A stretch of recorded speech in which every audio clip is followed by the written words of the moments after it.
Se você perguntar para alguém na rua hoje, o carnaval é sinônimo de bagunça e festa, mas trata-se de uma das celebrações culturais mais antigas e importantes da cultura, sendo introduzida também aqui no Brasil, muito além de samba ou escolas de desfile. Hoje nós vamos voltar aí à origem do carnaval e explicar esse significado cultural. Assista agora A Força do Agro com Joyce Maffezoli. Valderson de Souza, sexta-feira de carnaval. Eita, nós aí! Pois é, Joyce, sexta-feira de carnaval. Mas eu fico contente porque estou com você, estou junto com o público e a gente pode sambar à vontade, sempre com assuntos interessantes. E falando do quê? Dessa grande festa que eu tenho certeza que você também gosta. Exatamente, mesmo quem não gosta, é bom aí se informar, saber a origem, afinal de contas é uma das festas mais populares do Brasil, com origens que vão muito além do samba e dos desfiles. O carnaval atravessou séculos, continentes e culturas até ganhar a forma popular conhecida atualmente. Valderson, nasceu como uma festa ou um ritual? Eu acho que as duas coisas, Joyce. A gente pode dizer, se a gente for olhar historicamente falando, porque isso é muito antigo, se perde na história do tempo. Já desde lá dos egípcios, coisas muito antigas, que eles usavam determinadas épocas do ano, que normalmente estavam relacionadas com mudança das estações, sempre com um momento muito importante da natureza. E aí eles faziam uma espécie de um ritual de agradecimento. Só que esse ritual que acontecia no final de janeiro, começo de março, por aí, que coincide com o equinócio da primavera, no hemisfério norte, e o equinócio do outono no hemisfério sul, aqui para nós, era muito importante porque era o fim do inverno, estava acabando aquele tempo horroroso tal, e o tempo estava melhorando, você podia plantar, e essa festa, esse ritual, que na verdade virava uma festa, era a garantia de uma boa colheita no futuro. Agora, Val, explica o significado da palavra carnaval. Tem várias ideias, Joyce. Tem uma ideia que é uma ideia mais ligada à religião cristã, católica, que é o carne levale, tirar a carne, abstrair da carne. Por quê? Porque normalmente essa festa coincide com a preparação para a quaresma, que inicia na quarta-feira de cinzas, que são aqueles 40 dias de jejum, de abstinência, para o ser humano se preparar para a Páscoa. Isso não é um privilégio só da Igreja Católica, não, da religião cristã, não. Quase todas as religiões passam por esse período anual de jejum. É aquele momento que é de limpeza. É como se fosse um detox que tem que ser feita. Agora, a origem mesmo era um ritual de agradecimento, porque conseguimos sobreviver ao inverno e dava muita festa, dava muito ardor em todo mundo, porque o bom tempo estava chegando. Que festas lá, antigas, lá do passado, como as da Babilônia, Grécia, Roma, deram origem aí ao carnaval? Você falou do Egito, você falou do tempo da colheita. Eles tinham uma festa muito interessante, Joyce, que quando os romanos chegaram para conquistar o Egito, isso eu estou falando de 200, 300 anos antes de Cristo, eles viram que os egípcios e aquele pessoal todo ali da Macedônia, da Mesopotâmia, melhor, que seria a antiga Síria, Babilônia e tal, eles celebravam algumas festas especiais para uma divindade que estava relacionada diretamente com a vida. Era a deusa Ísis, ou a deusa Hathor. Todas elas representam o quê? O feminino, a grande mãe, a mãe sagrada, aquela que dá origem à vida.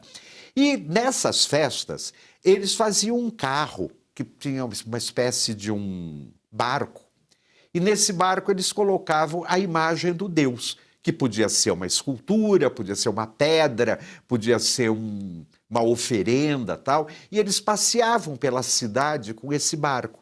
Esse barco tinha o nome de carro navales. Então, outros etimólogos dizem que, além do carne levale, carnaval também pode vir desse termo carros navales. Então, o quê? Era festa, festa para uma divindade, para celebrar o fim de um período ruim e marcar o início de um período bom, da garantia, o quê? De alegria, de felicidade. E o que eram as celebrações como Saturnália e Lupercalia na Roma Antiga? Eram festas saturnálias, a festa para o deus Saturno. Saturno sempre foi o dono do tempo. Saturno ele era sempre representado como um velho, com uma foice em uma das mãos, uma ampulheta, né, aquela coisa que marca o tempo, em uma das outras mãos. E era uma figura muito hierática. Porém, Saturno ele permitia que num determinado momento, durante 4 dias, os papéis fossem invertidos. Então, quem era rico se fantasiava de pobre, quem era pobre se fantasiava de rico, quem era escravo virava senhor, quem era senhor virava escravo. E nessa Saturnália havia o quê? Muita comida, muita bebida, e nesses 4 dias você podia fazer o que você quisesse. Já as Lupercálias eram festas para o deus Pan, para o deus Dionísio.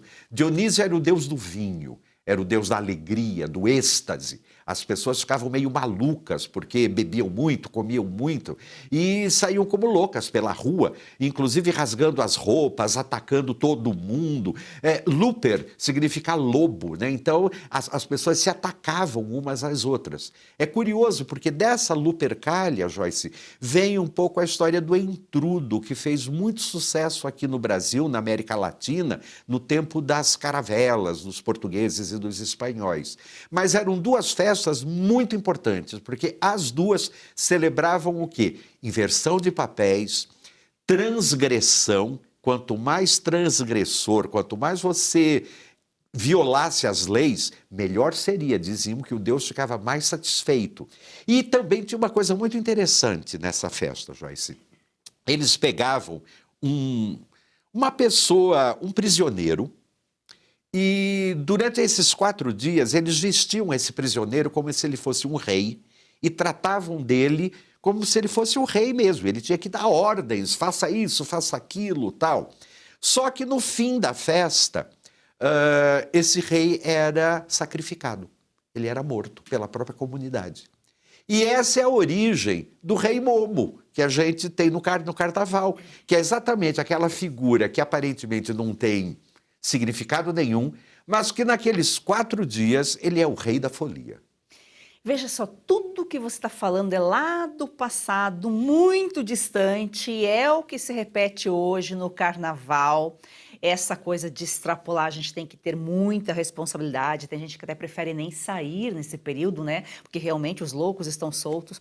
Você falando do rei Momo aí, me veio um outro prisioneiro que vai ser feito de rei numa escola de samba aí. Enfim, é melhor a gente nem falar aqui, senão nós podemos até ser presos. Todo mundo já sabe de quem que eu estou falando aí, que vai ser homenageado. Só que o rei Momo ele foi sacrificado no final, né? Quem sabe? Quem sabe? Who knows, como dizem os ingleses. Aguardar. Tudo no tempo de Deus. Não pensam que eles não estão vendo as coisas, não. Mas, de qualquer maneira, Joyce, a ideia é essa. Romper as regras, transgressão. E o ser humano, se a gente for pensar bem, em todas as culturas, todo mundo tem um lado meio complicado, né? Aquela coisa assim de a gente vai lá e quebra. Por mais que você se controle, por mais que você tenha uma consciência total, mas tem lá uma sombra, né? Como dizia o Dr. Jung. Todo mundo tem uma sombra ali, que é um lado meio esquisito. E nesses 4 dias da Saturnália, nesses 4 dias dessa festa para os lobos, esse lado mais sombrio vem à tona. Por isso que as pessoas mais espiritualizadas dizem que é uma época muito perigosa, porque o baixo astral toma conta. Existe o alto astral, aquelas energias mais sofisticadas, mais puras, mais de luz. Mas existe também o alto astral, o baixo astral. Para a gente enxergar a luz tem que ter escuridão. E nesses dias a escuridão toma conta. Por isso que a gente vê essas transgressões de pessoas que não valem nada, de repente sendo colocadas como se valessem tudo. E por isso essa inversão de papéis, uso de máscaras, fantasias, vem tudo lá de trás, né? Essas máscaras, Joyce, é uma herança que nós temos do próprio teatro grego. Na Grécia, nessas festas, né, durante as Saturnálias, durante as bacanais, que eram as festas de Baco, também eles usavam essas máscaras, em primeiro lugar, por causa do anonimato. No carnaval, o anonimato é muito importante. Eu posso fazer a loucura que eu quiser, desde que não saibam que sou eu, que identifiquem quem é que está por trás. Isso é curioso, porque em Veneza, até hoje, o carnaval é isso aí. Você põe uma máscara, sai para a rua, apronta um monte, mas se falarem, Joyce, foi você? Não, eu nem estava aqui, eu estava em outra cidade, mas era você que estava aprontando. E essas máscaras serviam para o anonimato e também para a nossa voz ficar mais forte. Porque teve uma coisa que me chamou muita atenção, Joyce, nessa pesquisa do carnaval. Até o final do século XIX, o carnaval não tinha música. Olha. A gente está tão habituado com escola de samba, com banda, com essa coisa tocando, orquestra de frevo e tal, mas não tinha música. Tinha, no máximo, o famoso Zé Pereira, que era um português, senhor barrigudo, que pegava um bumbo e saía pela rua batendo o bumbo, batendo a zabumba. Mas não tinha. A música mesmo, carnavalesca, como nós brasileiros conhecemos, só foi aparecer com a Chiquinha Gonzaga, já na virada do século XIX para o século XX, com a famosa música O Abre Alas, que eu quero passar. Então foi algo nosso, brasileiro. Sim, o brasileiro colocou a ideia do samba, da música. E uma outra coisa muito interessante também, Joyce. Nessas festas antigas já havia a ideia do cortejo, da procissão. Mas o entrudo, que era o carnaval da época colonial do Brasil, não. Você saía pela rua fazendo bagunça, jogando bolinha de cheiro. Os ricos ficavam nos terraços das casas, né, na parte superior, jogando água e às vezes até jogando urina no povo que estava lá embaixo. E já os escravos, o pessoal mais pobre, saía da rua jogando água, jogando farinha, jogando coisas que não deviam, porque a gente fala assim, era limão de cheiro, mas o cheiro às vezes não era tão bom assim, não. Eles colocavam ali umas coisas meio ruins, que você chegava em casa literalmente fedendo. E não tinha música, não tinha nada. Só quando aparece o jornalismo, os primeiros jornais, que foi criada uma sociedade no Rio de Janeiro para celebrar o carnaval. Então eles faziam um carro e botavam algumas pessoas em cima e o público saía atrás andando como se fosse um grande cortejo. Disso daí, na década de 30, virou o Deixa Falar, que é a origem da escola de samba, a Estácio de Sá, que existe até hoje no Rio de Janeiro. Foram as duas primeiras, Estácio de Sá e Portela, que era exatamente essa ideia. Agora, a música, essa festa, esse enredo, esse luxo todo é brasileiro.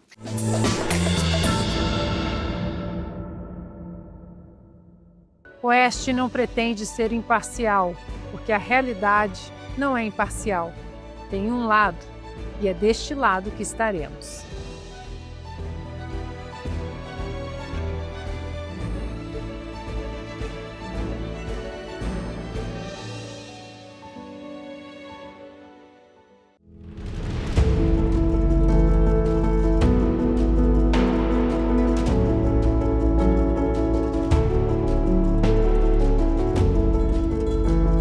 A verdade é uma só, mas diante de tantas mentiras, é preciso trabalhar duro todos os dias para que ela não se perca.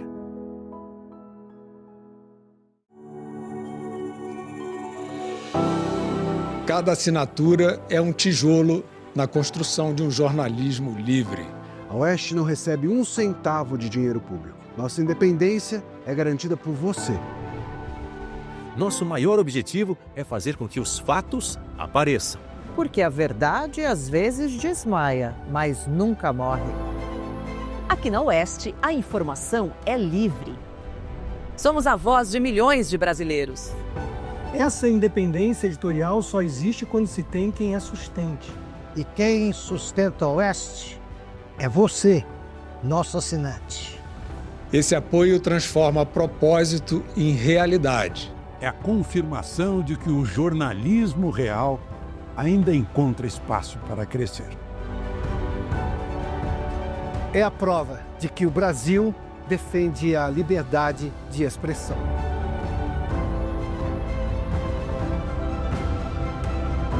Quando você assina a Oeste, você ajuda a construir um país mais bem informado. Conhecimento é o que sustenta escolhas conscientes. É o aviso de que não existem narrativas capazes de apagar os fatos. E que a verdade continua viva. Assim como o jornalismo. Isso não é apenas um direito, é uma herança. Cada assinatura da Oeste ajuda a garantir que as próximas gerações cresçam em um país onde vigora a liberdade de expressão.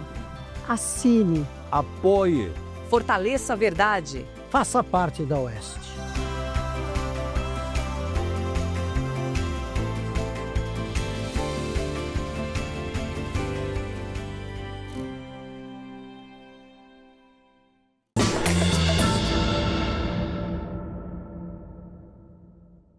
Até que é uma ideia legal, é que as pessoas acabam extrapolando. São 4 dias, já em referência, né, às festas do passado. Mas o Brasil vive um carnaval o ano inteiro, né, principalmente em Brasília, com as máscaras já caindo, as máscaras já caíram. Bom, Joyce, Brasília é o nosso grande enredo, né? Eu acho que é uma coisa, assim, muito forte. E acaba sendo o ano inteiro, por quê? Se a gente for olhar bem a nossa cultura, nós não temos muito motivo de extravasar, né? A gente usa só o quê? O carnaval e o futebol. Tirando isso daí, fica um pouco difícil da gente ter momentos de alegria coletiva, de êxtase coletivo. Então, tem que acontecer nesses momentos. E a capital federal não deixa de ser um exemplo disso tudo que nós vivemos. Por quê? Todas as qualidades e todos os defeitos estão lá também concentrados. Agora, nós temos que entender que o carnaval são só esses 4 dias. O resto é muito perigoso. Por quê? Aqui se faz, aqui se paga. Então, vai vir o troco desse carnaval todo. A conta chega. Agora, Walderson, como a Igreja Católica incorporou essas festas aí ao calendário cristão? Porque você já colocou que tem ligação com o equinócio e tem ligação com a quaresma. Ah, sim, Joyce. A igreja sempre foi muito esperta. Quando ela percebeu, isso eu estou falando do ano 590, século VI, quer dizer, que o 500 anos, 600 anos que Cristo tinha aparecido aqui. Quando a igreja percebeu que essas festas, as saturdárias, as bacanais, as lupercais, era muito difícil de dizer, não, vocês não vão fazer isso, tem que acabar, tal, eles incorporaram. Então, o Papa Gregório, em 590, colocou que a Páscoa seria celebrada na primeira lua cheia, depois do primeiro domingo do equinócio da primavera. E aí, contando 40 dias para trás, a partir dessa data, seria exatamente a quarta-feira de cinzas. E os 4 dias antes da quarta-feira de cinzas seriam os dias de folia. Então, a igreja, já sabendo disso, apenas oficializou. Então, olha, nesses 4 dias vocês podem fazer o que vocês quiserem. E é muito interessante, porque existe uma inversão mesmo. Homem vira mulher, mulher vira homem, pobre fica rico, rico fica pobre, quem mora no campo vai para a cidade, quem é da cidade vai para o campo. E essa inversão é que às vezes a gente quer que isso dure o ano todo, né? Mas não dá. Para ser especial, tem que ser só esses 4 dias. Agora, a Páscoa sempre ocorre depois do Carnaval, 40 dias, né? 40 a partir do Carnaval. Só que todo ano muda. Às vezes é mais cedo, mais tarde. Então, porque esse primeiro domingo depois da primeira lua cheia do equinócio, isso pode acontecer entre o dia 23 de março até o dia 22 de abril. Então, é um período bastante longo. Dentro desse intervalo, pode acontecer a Páscoa. Porque esse calendário é de acordo com a Lua. De e a acordo com Lua a Lua. sempre muda. A Lua sempre muda e até para não ficar igual. Eu lembro que o Papa anterior queria até colocar a Páscoa já num dia oficial, por causa que isso facilitaria todo o trabalho de marketing, economia e tal.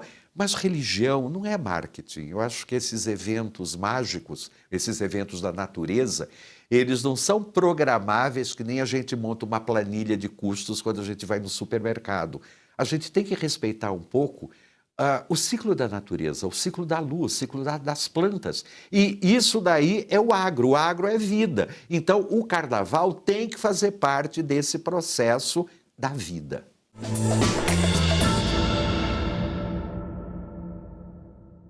Você já perdeu as contas de quantos comprimidos toma por dia para tentar aliviar suas dores? Cansado dos efeitos colaterais que isso causa no seu corpo? Como dor nas juntas, nas costas, nas pernas, dor para levantar, até para dormir. A verdade é uma só, você merece se sentir bem de novo e isso é possível. Com certeza, é isso mesmo. A Vitae Gold traz para você um produto completo de verdade. O Vitae 7 em 1 é uma fórmula com 7 ativos mais indicados por especialistas, agora em apenas 2 cápsulas por dia. Chega de tantos remédios, mais praticidade, mais saúde e menos dor. É isso aí, imagina só, fortalecer os seus ossos, reduzir as inflamações, proteger os seus músculos e cartilagens, recuperar a disposição e ainda reforçar a sua imunidade. Tudo isso com uma fórmula natural, com comprovação científica que age de verdade onde a dor começa. E a nossa querida Lucinha Lins já incluiu o Vitae 7 em 1 na rotina. Vamos ver o que ela conta pra gente. Cansada de tomar vários comprimidos por dia, não é mesmo?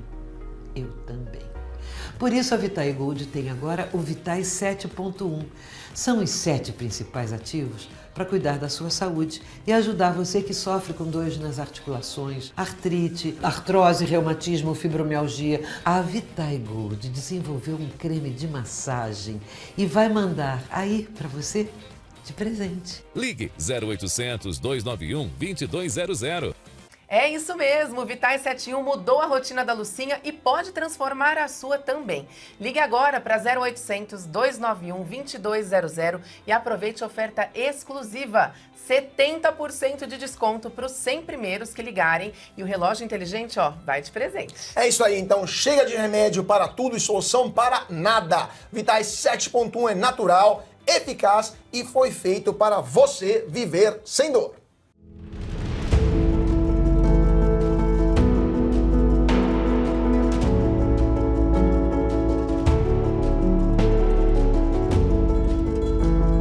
A verdade é uma só, mas diante de tantas mentiras, é preciso trabalhar duro, todos os dias, para que ela não se perca.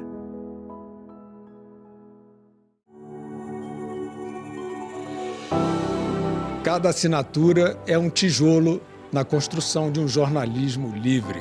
A Oeste não recebe um centavo de dinheiro público. Nossa independência é garantida por você.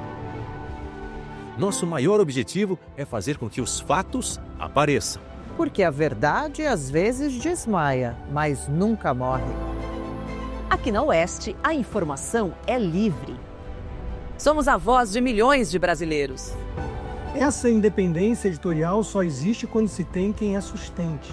E quem sustenta a Oeste é você, nosso assinante. Esse apoio transforma propósito em realidade. É a confirmação de que o jornalismo real ainda encontra espaço para crescer.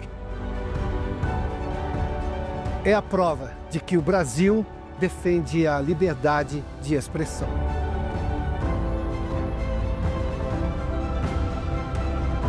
Quando você assina a Oeste, você ajuda a construir um país mais bem informado. Conhecimento é o que sustenta escolhas conscientes. É o aviso de que não existem narrativas capazes de apagar os fatos. E que a verdade continua viva. Assim como o jornalismo. Isso não é apenas um direito, é uma herança. Cada assinatura da Oeste ajuda a garantir que as próximas gerações cresçam em um país onde vigora a liberdade de expressão. Assine. Apoie. Fortaleça a verdade. Faça parte da Oeste.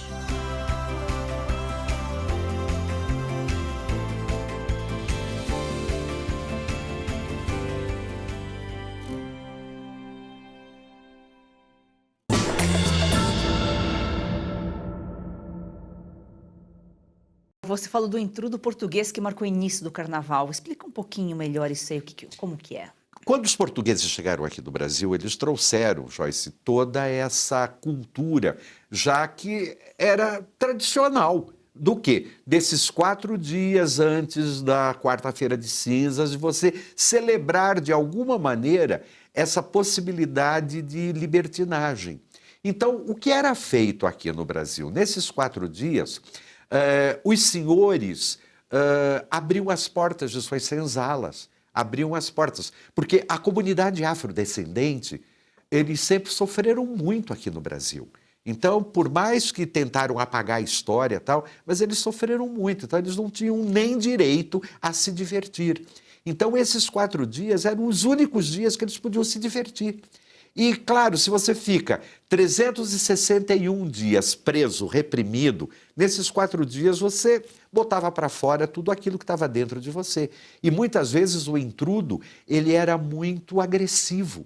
Viravam brigas, virava, sabe, porrada mesmo, assim, a coisa era séria, a tal ponto de, no final do século XIX, até por volta de 1910, por aí, ele foi proibido aqui no Brasil. Por quê? As manifestações de violência eram gritantes, era uma coisa horrorosa. Só depois que a mídia, junto com os primeiros jornais e as primeiras rádios, foram mudando um pouco a consciência da comunidade, dizendo não, é permitido, é bom. E também com o empoderamento dos afrodescendentes. E as pessoas não têm limite, né? Quando você fala, pode fazer o que quiser, as pessoas acham que pode sair agredindo, batendo, né, sendo violento, o que quiser, extravasar com você mesmo, sem prejudicar o outro, né? Porque essa loucura, Joyce, você fica com tudo aquilo preso dentro de você. Então é como se você estivesse com uma camisa de força, né? Quando tira a camisa de força, você quer abrir os braços, você quer se soltar de qualquer maneira. E aí junta com a bebida, com o excesso de comida, com os excessos de sedução, né, que acabam acontecendo durante essa época do ano, a gente perde o controle mesmo. E foi nesse período, então, que houve uma tentativa de reprimir o carnaval no Brasil, justamente porque as pessoas perderam Porque era tudo noção. muito violento, não tinha nenhum tipo de organização e as pessoas tinham medo, né? Por quê? Aquele intrudo, aquela baixaria nas ruas, podiam entrar dentro de suas casas, podiam entrar dentro de seus negócios e virar uma confusão muito grande. Então, por isso que ele foi reprimido. E levou muito tempo. Foi só já no final da década de 20, começo de 30, que o carnaval passou a ser permitido, mas aí já burocratizado, com alvará, com locais demarcados para onde você perdeu um pouco daquela rusticidade, daquela alegria espontânea que a gente vê às vezes em cidades do interior, que você põe uma máscara e sai gritando pela rua e todo mundo se diverte. Mas, por um outro lado, permitiu virar esse super espetáculo que o mundo inteiro admira. Então, essas escolas de samba surgiram aí, as escolas, os desfiles, o carnaval como é hoje, a partir da introdução da música no Brasil. Da música, com muito apoio da imprensa e principalmente, assim, esse formato mais luxuoso, mais teatral, a gente pode dizer, depois da Segunda Grande Guerra. Eu lembro que eu era garoto do Rio de Janeiro, quando Salgueiro apresentou um super enredo, que era Chica da Silva, e foi o maior sucesso. Ainda era o desfile da Avenida Presidente Vargas, e foi uma loucura. Por quê? Porque foi a primeira vez que as pessoas viram uma escola toda organizada, luxuosa, bonita, com um samba enredo bonito, tal. E a partir daí todo mundo fala, não, eu quero fazer isso com a minha escola também. É tudo tão automático na vida da gente, né, que às vezes nem prestamos atenção, mas acho que o carnaval ainda carrega esse significado, né, de excesso antes da penitência, né? Com certeza, Joyce. Por isso que tem muita gente que faz o excesso ao contrário. Em vez de sair, beber, comer, aprontar todas, muito pelo contrário, já antes, já se isola e vai para os chamados retiros de silêncio, retiros de meditação. Até mesmo já existem muitas comunidades evangélicas, comunidades católicas, tal, que fazem bailes de carnaval, mas a gente pode dizer assim, um carnaval do bem, todo mundo muito bem vestidinho, todo mundo cantando bonitinho, sem nenhum excesso, sem bebida alcoólica. É um pouco idealizado demais, mas vale a pena. Acho que o ser humano não está preparado para esse excesso, extravasar com responsabilidade. Mas tome cuidado, diversão sempre é bem-vinda, mas com responsabilidade, equilíbrio sempre, né? Porque a conta chega. Val, um excelente carnaval para você. É isso, eu espero que você sambe bastante, que se divirta bastante, porque a semana que vem a gente está aqui de volta. Exatamente, um excelente final de semana, um bom carnaval aí, com juízo, e até a semana que vem.